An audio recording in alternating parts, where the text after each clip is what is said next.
비트코인. 힘겹게 회사에 도착한 진표는 입구에 설치된 출입 통로에 자신의 사원증을 찍고 엘리베이터를 탄다. 진표는 금융회사 IT 부서의 개발자로 일하고 있다. 주식의 입출고와 현금의 입출금, 그리고 대출의 개발 업무를 진행하는 진표는 자신의 업무가 썩 마음에 든다. 어디든 돈이 오가는 길목에 있으면 좋다고 하시던 어머니의 말씀도 있었고, 내가 개발한 입출금 화면을 내 가까운 친구들도 쓴다는 게 신나는 일이었다. 진표가 자리에 도착했을 때 파트원들이 간단하게 이야기를 나누고 있었다. 역시나 오늘도 원철이가 가장 말이 많다. 한 조직 내에 무조건 있다는 빌런 보존의 법칙을 지키는 그 친구가 바로 원철이다. 한때 빌런 보존의 법칙에 대한 말들이 나올 때 원철이가 그랬다. 우리 파트에는 아무리 봐도 없네요. 주변에 없으면 자기 자신이 빌런이라고 하던데요.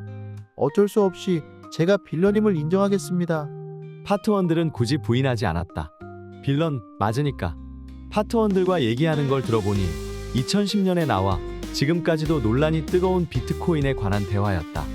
원철이는 이해가 안 된다는 표정으로 얘기하기 시작했다. 아니, 비트코인에 대체 어떻게 가치가 들어가 있을 수가 있어요? 이거 심지어 해킹당하면 끝이잖아요. 대리님 안 그래요? 라며 원철이는 이제 막 앉은 진표에게 동의를 구하듯 질문했다. 나 방금 앉았다. 숨 좀 돌리자.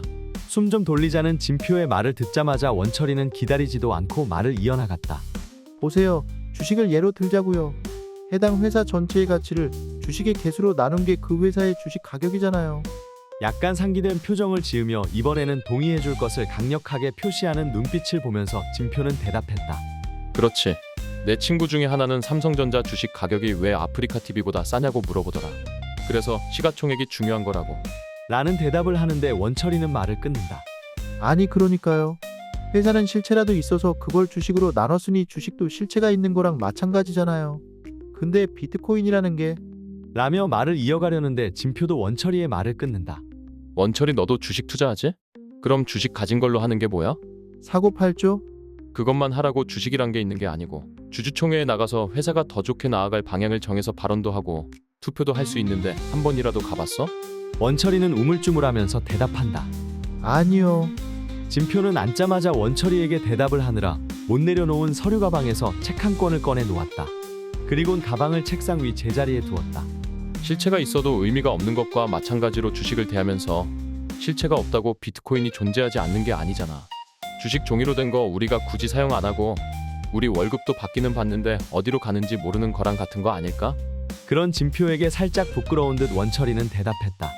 그렇긴 하네요. 근데 대리님, 그렇다고 비트코인이 이 가격이 될 이유가 없지 않아요?